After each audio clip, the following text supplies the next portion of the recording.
Welcome back, everyone. Today I have another incredible Reddit story that will leave you absolutely speechless. So sit back, relax, and let's get into it. I was alone in a secure military facility at midnight. The cameras showed someone standing behind me. They couldn't make out its face. I've been sitting on this story for a long time. I finally decided to share it. I was stationed in England working nights at a maximum security military facility. Double perimeter fencing, armed patrols, badge access on every single door. Getting inside without authorization was physically impossible. Just after midnight, the entry control point called me while I was alone in an equipment room deep inside the facility. For words, "We have two of you." I didn't move, didn't turn around. Just looked up at the camera and asked them to describe what they were seeing. 6 feet tall, old military uniform, standing directly behind me. The cameras in that facility were so advanced you could count eyelashes on a person's face from 40 feet away. They could see this figure in perfect detail. Except for one thing. It had no face. Not blurry, not hidden in shadow. Just completely smooth blank skin where a face should have been. I turned around and pointed at the empty space behind me. Nothing was there, but 2 separate supervisors, both senior military personnel, were watching it on their monitors simultaneously. Independently, neither one knew the other was watching. Then 30 separate hardwired motion detectors went off simultaneously across the entire sealed facility. Every locked room, every sealed corridor, places that had been physically impossible to enter. Armed security forces spent the next hour and a half clearing every single room. They found nothing. The uniform they described had been officially discontinued 4 years earlier. Nobody on that base had worn that style of uniform for years. The video footage from the equipment room did not record that night. The one night it mattered most. But the motion detection logs recorded everything. 30 alarms. Timestamped, documented. Hardwired independent circuits that had never malfunctioned before and never malfunctioned since. The entry control point supervisor told me afterwards what bothered him most wasn't the missing face. It was the stillness. It didn't move the entire time you were in that room. It just stood there, like it was watching you. The case was reviewed by base command. Every alarm log examined. Every camera angle reviewed. Nobody has an explanation. To this day, nobody knows what was standing in that room with me. The only reason I know it was there at all is because someone else saw it first.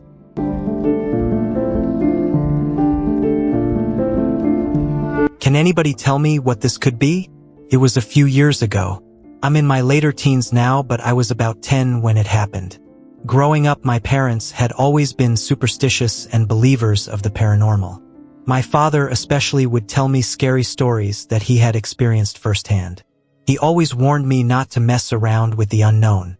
When I was 10, my father passed away due to a road accident. We flew to a different state and stayed there for about a week because that's where his memorial was being held.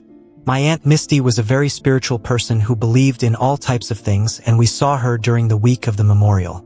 I really looked up to her, so I stayed close to her a lot. We were outside one night talking with some of her cousins, and she started talking about my father and how he was always able to see things and how my grandparents thought he was always making things up. It was about 2 or 3 days later, and she was looking through old photos of him. He had raced dirt bikes when he was younger, and in a picture my grandmother had taken of him, there was a strange face visible in the helmet's reflection. My aunt was quite shaken by it, and I understood why. I also found it strange that the accident my father passed away in was while he was on a dirt bike. It wasn't spoken about after that, and the rest of the week went by quickly. When me and my mom were driving back home from the airport, to the right of the road I saw something. I don't even know what it was or what to call it. It wasn't a deer. It appeared to be all skin. It was walking on 2 legs, but they were bent strangely at the back. I still fully remember what it looked like to this day, and it still unsettles me. It was close to a tree line. Its eyes glowed. It wasn't looking in our direction. It was facing the trees. It had no hair. Couldn't have been a person. I froze. Felt like the air had been knocked out of my chest. I could feel my heartbeat in every part of my body, and it was fast. I have been in scary situations before, but the fear I felt in that moment is something I wouldn't wish on anyone. I didn't say anything to my mom. Felt like I couldn't speak. I just sat there completely still. I tried to tell myself it was just a deer, but deep down I knew it couldn't have been. When we got home, I told my mom what I saw. I thought since she believed in that kind of thing, she would believe me. She told me what I saw was probably just a deer. Months later, I was about to fall asleep when I heard tapping on my window. I ran to my mom's bedroom and started crying, telling her there was something outside my window. She brushed it off and let me sleep with her. In the morning, I got upset with her because she never seemed to believe me about these kinds of things. My stepdad was leaving for work when he came back inside with a serious look on his face and told my mom that my window screen had been torn off when he walked outside. After that, my mom had me sleep in her room because she was unsettled as well. I don't know if there's something that was passed down from my father to me or what any of this was. Things have been better since I moved 4 years ago, but sometimes I still see things out of the corner of my eye. I was hoping someone might be able to offer some kind of explanation.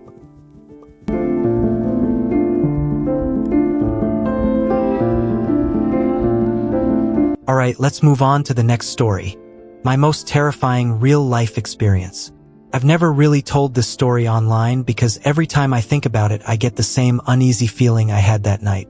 This happened about 6 years ago when I was coming back home from a friend's house.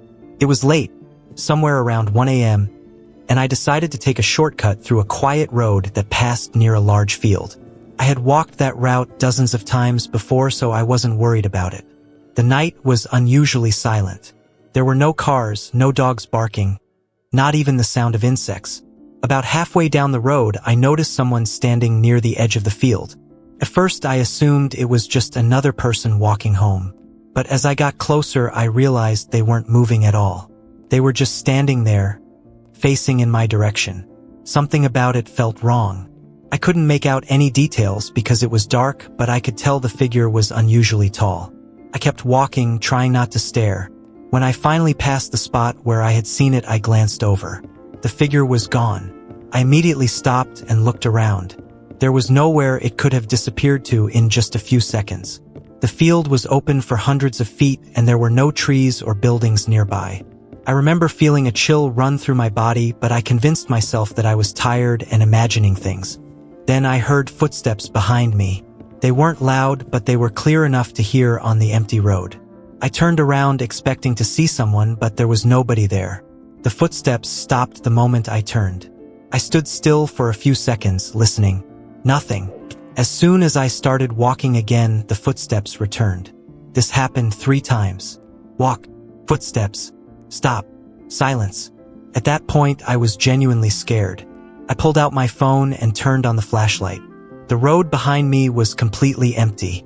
I started walking faster and the footsteps seemed to match my pace. I didn't look back again. I just kept moving. When my house finally came into view, I felt relieved. I hurried to the front gate, unlocked it, and stepped inside. Before closing the gate, I looked down the street one last time. Someone was standing there. The figure was at the far end of the road, completely still. Even from that distance, I could tell it was unusually tall. What I remember most clearly is that it seemed darker than the darkness around it, almost like a shadow that didn't belong there. I closed the gate and rushed inside. I didn't sleep much that night. The next morning, I convinced myself that fear had gotten the better of me. But later that day, my neighbor asked me a strange question. He said, "Were you outside late last night?" I told him yes. He looked uncomfortable and said he had been looking out of his window around 1 a.m. and had seen me walking down the road. Then he asked who was the person following you. I felt my stomach drop. I never told him about the figure. In fact, I hadn't told anyone. To this day, I have no explanation for what happened. Maybe there was a real person on that road. Maybe my mind filled in details because I was alone and tired. But I know one thing for certain. I wasn't imagining the footsteps, and according to my neighbor, I wasn't walking home alone that night.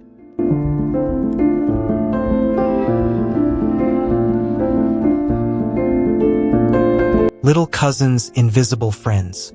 Hi, I have a lot of cousins and most of them are much younger than me. The one that gave me chills was my youngest baby cousin. He was 2.5 years old at the time, and I was a high school student. One afternoon I went to his house because his mom and dad were going on a date and they needed someone to look after him, so I was his babysitter. I really love kids, so babysitting him was no problem for me. He was playing in their backyard where a huge mango tree was located. We have a large piece of land and my grandfather loves planting trees. We have many mango trees and different kinds of large trees as we are located in the countryside. He was playing in the backyard and I went inside to get a snack. While inside the house, I heard him talking. When I peeked outside, it looked like he was just talking to himself. I was about to turn around when he came running toward me crying. I rushed toward him to check on him and ask what was wrong. I pulled him into a tight embrace and asked what had happened. He replied, "They are being really horrible to me." After he said that, I looked straight into the backyard and saw nothing. It gave me chills. I was scared, but I still asked him where they were and what they looked like since I couldn't see them. He told me they were small and that they lived inside a large mound of elevated soil in the yard. I asked him what they looked like and he said he couldn't remember because their faces were blurred. I told him maybe they were lost souls of some kind. He said that they were small and usually good friends, but that there was also one among them who wanted to hurt him and would always tell him to go with them. He said they promised to give him lots of toys and bring his family great wealth, but they would have to keep him forever in return. He also told me that his friends wanted chocolates and would always ask him to bring them some. He said he would let them inside the house and give them chocolates from the cabinet. After he told me everything, I picked him up and carried him to his room. As I put him in his bed, he started crying again, this time very hard, pointing at the ceiling behind me. I looked back to where he was pointing, but nothing was there.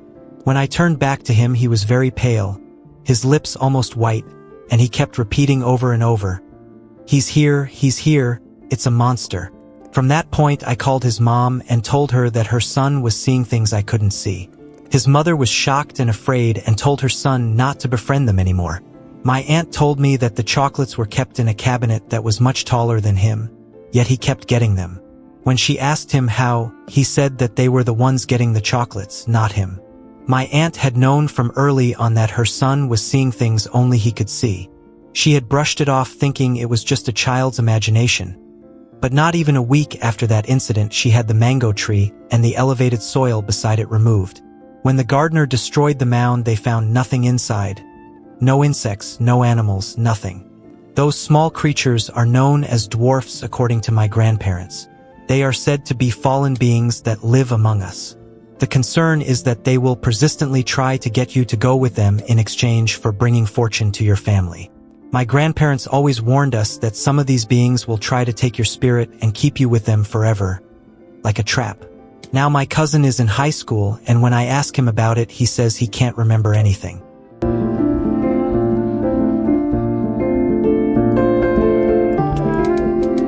The voice knew my name. I've had nightmares for as long as I can remember. Even as a child, I scared easily. Looking back, that's probably why I had so many bad dreams. I was convinced that every shadow in my room was hiding something. The first truly scary experience I can remember happened when I was around 8 years old. One evening, my mom tucked me into bed, gave me a hug, kissed me goodnight, and turned off the light. I remember lying there staring into the darkness. I was terrified of my room at night. Every toy looked different in the dark. Clothes hanging over a chair became strange shapes. Part of me knew it was all in my head, but the other part wasn't so sure. After what felt like hours, I finally fell asleep. A while later, I woke up feeling my bed shake. At least I thought I did. I lay there for a moment trying to convince myself I had dreamed it. My bed was a loft bed made from thick, heavy wood. It wasn't the kind of bed that moved easily. If anything, it felt solid enough to survive an earthquake. I squeezed my eyes shut and tried to go back to sleep. Then I heard it. Turn around. My eyes flew open instantly, but I didn't move. My face was pressed against the wall and my back was facing the rest of the room. I pulled the blanket up to my chin and stayed completely still. Had I really heard that? Or was I still dreaming? For a few seconds, everything was silent. Then my bed shook again. Not much, just enough for me to feel it. This time I knew I was awake. I said, "Turn around." The voice sounded closer now, and angrier. I could feel tears building in my eyes, but I was too scared to move. I didn't want to look behind me. I didn't want to know what was there. I just stared at the wall and hoped that whatever it was would go away if I ignored it. The room fell silent again. Then the voice spoke for a third time. This time it said my name. Turn around. I froze. You hear me? If you don't turn around, I will get you. At that point, I completely lost it. I have no idea where the courage came from, but I screamed for my mother as loudly as I could. I screamed so hard I'm surprised the neighbors didn't hear me. For a brief moment, I felt something tug at my blanket. That was enough. I screamed again. A second later, my bedroom door flew open and my mom was standing there. I have never been so relieved to see anyone in my life. She turned on the light, wrapped her arms around me, and tried to calm me down. Between tears, I told her what had happened. I don't remember exactly what she said, but I remember how safe I felt the moment she walked into that room. She let me sleep in her bed that night, and I don't think I stopped holding onto her arm until I fell asleep. The strange thing is that even after that night, I couldn't shake the feeling that something was still there. For weeks, I hated being alone in my room. Even during the daytime, it felt as if someone was watching me. I would rush in to grab something and hurry back out again. Looking back now, maybe it was just the imagination of a frightened 8-year-old girl who had too many nightmares. Or maybe it wasn't.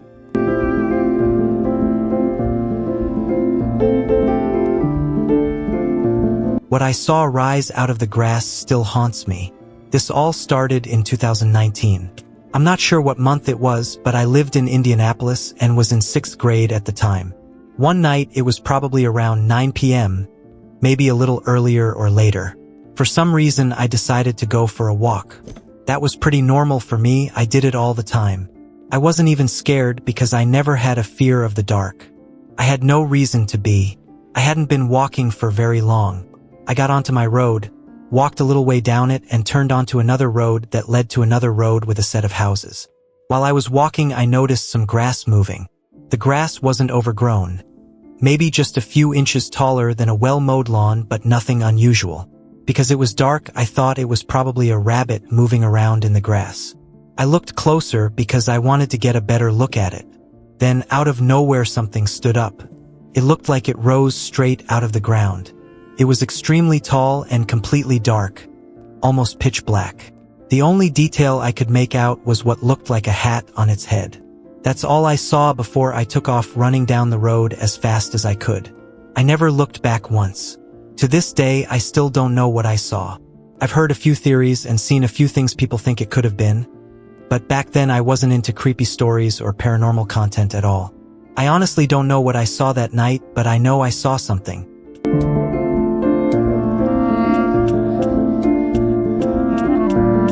I was home alone for 3 nights. Something new exactly when I was awake. This happened when I was 17, and to this day I still can't explain it. I live in a relatively quiet area. Nothing unusual ever happens here. No creepy urban legends, no abandoned buildings. Nothing. That's probably why what happened felt so wrong. A few years ago, my parents left town for a family event. I stayed home alone because I had exams coming up. The first night was completely normal. The second night wasn't. Around 1:40 a.m. I was studying in my room when I heard 3 slow knocks on my bedroom door. Knock, knock, knock. I immediately looked up. The problem was that my room was upstairs and I was completely alone in the house. I sat there frozen. A few seconds passed. Nothing. I convinced myself that the sound had come from outside and went back to studying. Then it happened again. Knock, knock, knock. This time it was louder. It sounded exactly like someone standing outside my bedroom door. I slowly walked to the door and opened it. The hallway was empty. No movement. No sound. Nothing. I checked every room in the house. Nobody. Every door and window was locked. I felt uneasy, but eventually I told myself it was just the house settling. Around 3 a.m., I finally went to bed. At some point during the night, I woke up for no reason. The room was completely dark. Then I noticed something. My bedroom door was open, just a few inches. I always lock my door before sleeping. Always. I grabbed my phone and turned on the flashlight. The hallway outside was empty. but something felt wrong. I don't know how to explain it. It felt like someone had been standing there moments before I woke up, watching me. The next morning I checked the lock. It worked perfectly. I started thinking maybe I had forgotten to lock it. Maybe. The third night was when everything got worse. At around 2 a.m. my dog started growling. Not barking. Growling. A deep aggressive growl I had never heard before. He was staring directly at my bedroom door. His eyes never moved. I looked toward the door. Nothing was there. But he kept growling. His fur was standing up. Then suddenly he backed away and hid under my desk.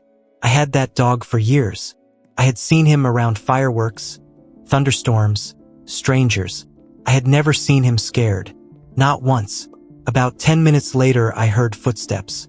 Slow footsteps coming from downstairs. One step. Pause. Another step. Pause. I was terrified. I grabbed something to protect myself and called my friend. I kept him on speaker while I checked the house. The footsteps stopped the moment I left my room. Every room was empty. Every door was still locked. Front door locked. Back door locked. Windows locked. Nothing. I went back upstairs.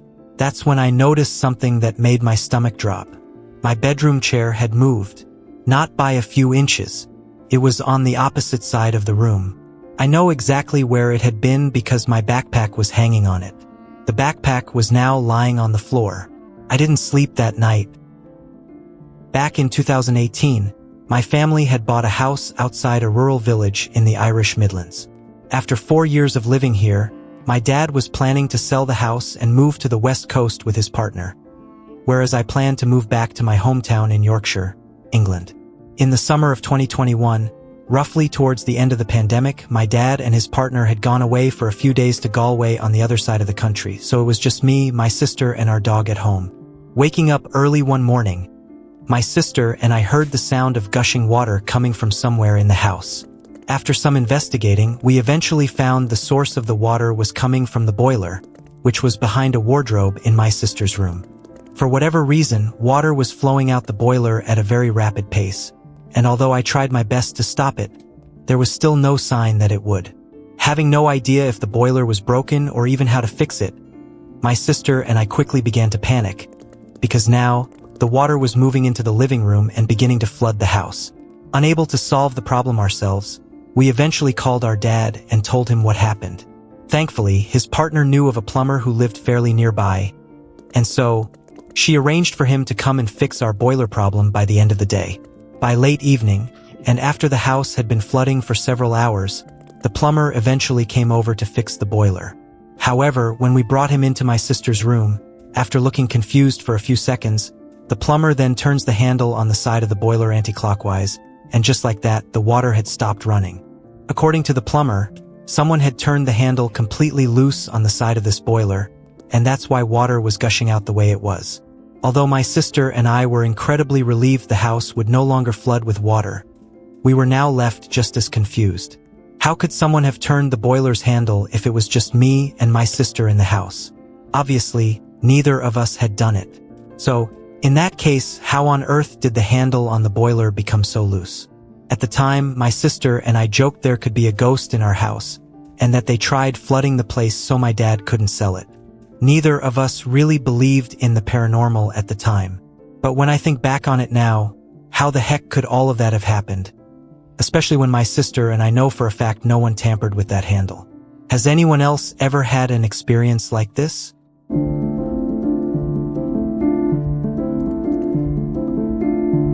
The woman in my closet who knows my name. I don't care if you believe this. I just need to get it out before I try to sleep again. For the last 3 nights, someone has been standing in my bedroom closet. I live alone. No pets. No roommates. No kids. My closet door is one of those old wooden ones that never fully shuts. It always leaves a tiny crack. I've lived here for 2 years and never thought much about it. Night 1. 3 nights ago, I woke up at around 2:40 a.m. because I heard breathing. Not mine. Not the soft kind you hear when someone's asleep. This was slow and deliberate, like someone trying to stay quiet. I sat up and the breathing stopped. The room was dark except for the streetlight leaking through the blinds. I scanned the room half expecting to see someone standing at the foot of my bed. Nothing. Then I noticed the closet door. The crack was wider than usual, wide enough for someone to slip through. I stared at it for a long time. Nothing moved. Eventually I convinced myself it was just my imagination and went back to sleep. Night 2. I woke up again at almost the exact same time. 2:41 a.m. This time I heard whispering. It was coming from the closet. I couldn't make out the words, but it was definitely a woman's voice, low and raspy, like she had been crying for hours. I froze. My whole body felt like it was buzzing. I grabbed my phone and turned on the flashlight. The whispering stopped instantly. I pointed the light at the closet door. The crack was even wider than the night before. I didn't get up. I didn't check. I just stayed awake until sunrise, staring at that door. Night 3. Last night.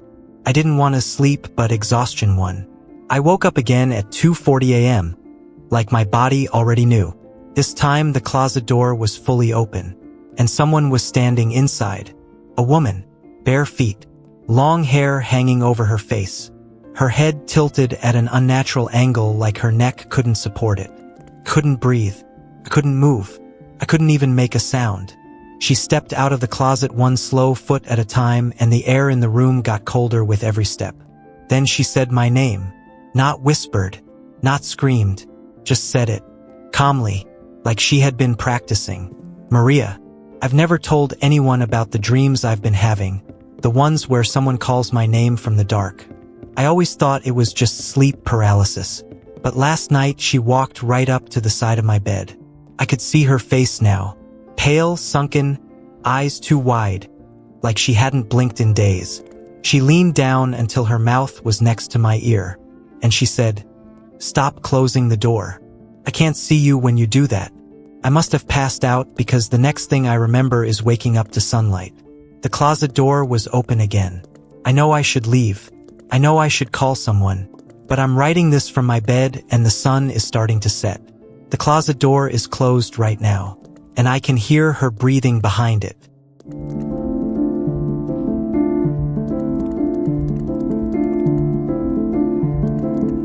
The bathroom. I must have been dehydrated, I said to myself under my breath. I had been drinking water all day and I was so thirsty. Now I had to face the consequences. I rushed down the hall in a hurry.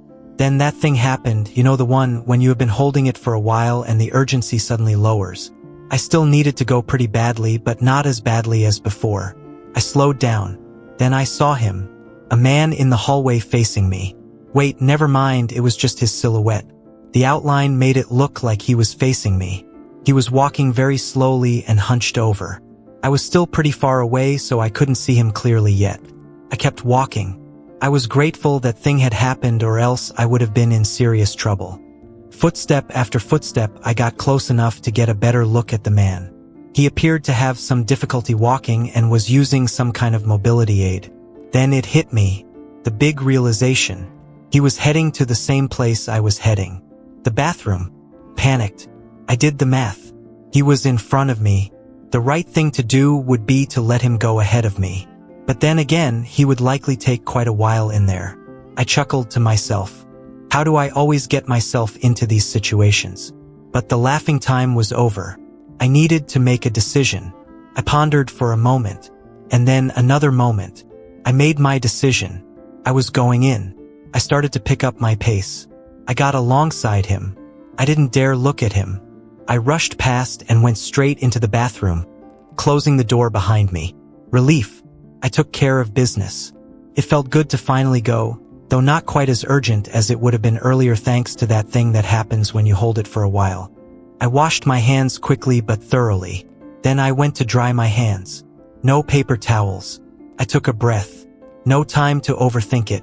I made the executive decision to use the inside of my sweater. Practical enough. I exited the bathroom. This was it. I saw him, the man with the mobility aid. He did not look pleased. He asked me directly why I had done that. I explained my reasoning. He actually seemed fairly satisfied with my answer. I asked if I could buy him a coffee to make it up to him. He said that sounded great.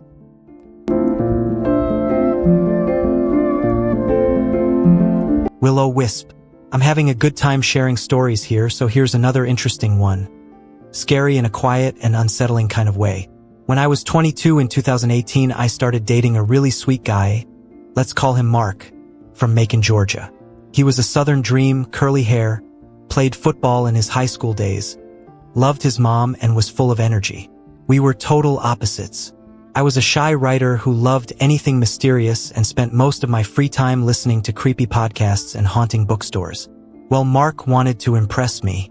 If any of you know about Macon, Georgia, you know that it's a historic city and all the surrounding towns are little more than forests and old back roads dotted with houses. For our fourth or fifth date, Mark picked me up in his old blue truck after 11 p.m. and drove me up to Forsyth, a quiet little town beside Macon. There was a little dirt road through the woods that had an old wooden bridge, and I mean an honest-to-goodness wooden bridge, almost like something out of a classic story. The plan was to park his truck on that wooden bridge, listen to the creek underneath, have some drinks, and he was going to tell me all his spookiest stories from growing up running through the hills and forests outside of Macon. He told me about how that bridge was said to be haunted. He said that one time he parked there after a football game, fell asleep in his old truck, and woke up to handprints all over the windows. He told me that sometimes you'd hear women screaming out in the woods, but that you couldn't go looking because it was mountain lions trying to lure people into the trees. He told me about the spirit of an old man who had drowned under that very bridge we were parked on. He told me about whistlers, figures from Native American legend, some kind of nature spirit that whistled. The closer the whistle sounded, the farther away it actually was. He didn't know what happened if it ever got close enough, but he didn't want to find out. And over the time I spent with Mark, I heard them myself. The whistlers, at least, are very real. Mark did his job well enough that despite feeling brave, I was genuinely unsettled. I was shivering even though it was a warm and humid late spring night. I wanted to head back and laugh it all off somewhere warmer. Right before we called it a night, headlights appeared coming down the dirt road toward us. This was not a modern bridge, no guardrails, and only room for one vehicle at a time. Mark drove forward and pulled off to the shoulder of the road to let the car pass. We watched it in the rearview mirror drive over the bridge and disappear into the dark. Right as the tension lifted and we were laughing it off, I saw a light in the rearview mirror and thought the car was returning. But it wasn't. There is no other way to explain this. We had just been parked on that single-lane bridge. There was no one around as far as we knew, and only about 4 minutes had passed since we pulled off to the shoulder. In the dead center of the bridge, right where we had just been parked, was a single log burning. Half startled and half curious, we got out to take a look, and it was true. Right where we had been parked just minutes before was a single old log on fire. I vividly remember the log had cracks running all over it, and the fire was coming from within it. As someone who grew up in the South, I am no stranger to campfires, and I have never seen anything like that before or since. There were glowing cracks all over the log as it burned from the inside, and there had been no log, no fire, nothing there just minutes before. Mark nudged the log with his boot and told me his family had taught him about willow wisps, figures said to haunt dense forests and use fires and lights to draw people toward them, maybe toward the water, toward drowning. We looked uneasily at the water below, got back in his truck, and drove straight to his house. I know this isn't a wild, dramatic story, but it is completely true. I'll try to find some photos as Mark and I spent many summer days on that wooden bridge over the years before he passed away. He died very young and very adventurously, and he died right off that same road with the wooden bridge. He was a wonderful storyteller because most of his stories were real, or at least he believed they were. And you never truly know what you might find out in the woods after the sun goes down.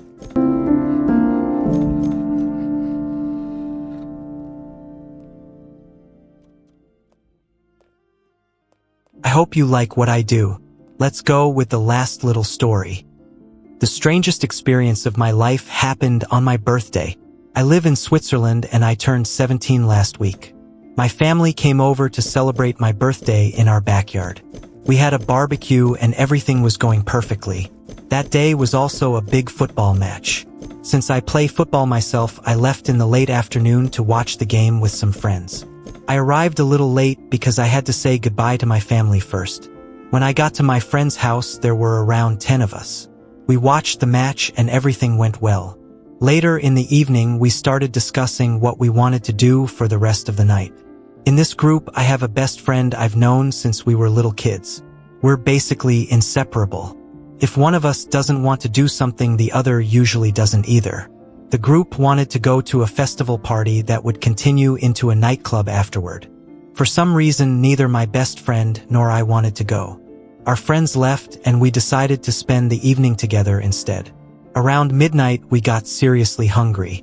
I suddenly remembered there were 2 packs of leftover ribs in my fridge from the family barbecue.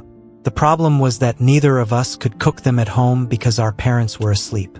So we came up with what seemed like a great idea at the time: make a fire and cook them in the forest next to our village.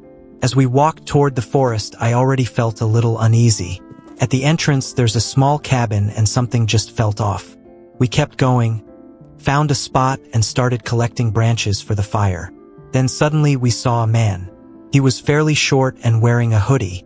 He walked past us, looked directly at us and didn't say a word. It made me uncomfortable, but at the same time I thought that from his perspective it was probably pretty strange to see 2 teenagers building a fire in the woods at 1 a.m. So I ignored it and we continued. A few minutes later, my friend realized his vape was missing. He was sure he had left it with our stuff. We thought it was strange, but figured he had probably misplaced it. We let it go because we were focused on getting our food ready. My friend stayed behind arranging the branches while I went looking for some bark to help start the fire. Without realizing it, I had wandered about 30 meters away from him. I was collecting bark from a tree when that same feeling of unease suddenly came back. I looked around. About 10 meters away, I saw a silhouette standing behind a tree. I couldn't tell who it was. I couldn't even tell if it was looking directly at me. For about 20 seconds, I just stared at it. I felt completely frozen. Then I ran back to my friend and told him what I had seen. He immediately took me seriously because he remembered the man we had seen earlier. We stayed silent for a moment. Then we started hearing branches snapping and leaves crunching. At that point, I was convinced someone was watching us. I turned on my phone flashlight and pointed it toward the sound. That's when I saw him clearly, about 7 or 8 meters away, standing completely still. The same man. He was staring directly at us, holding something shiny in his hand. He wasn't speaking. He was just staring at us with what looked like pure rage. The best way I can describe it is that he looked at us like he wanted to cause us serious harm. He looked unkempt and like he hadn't taken care of himself in a long time. I immediately yelled for us to run. We sprinted toward the road. For the next few minutes, we genuinely felt like we were running for our lives. Luckily, both my friend and I are very athletic, so we managed to keep a fast pace and eventually got inside his house and locked the door. I never looked back once. My friend did. According to him, the man actually tried to follow us but couldn't keep up. He also said the man shouted in frustration after realizing he couldn't catch us. Personally, I never heard anything, which makes the whole thing even stranger to me. We were so frightened that we left all of our belongings behind in the forest. The next day, we went back to retrieve everything. Nothing was missing. The man wasn't trying to take our belongings. If anything, it felt like he was interested in us, not our stuff. To this day, my friend and I still can't believe what happened that night. I honestly don't know what that man wanted.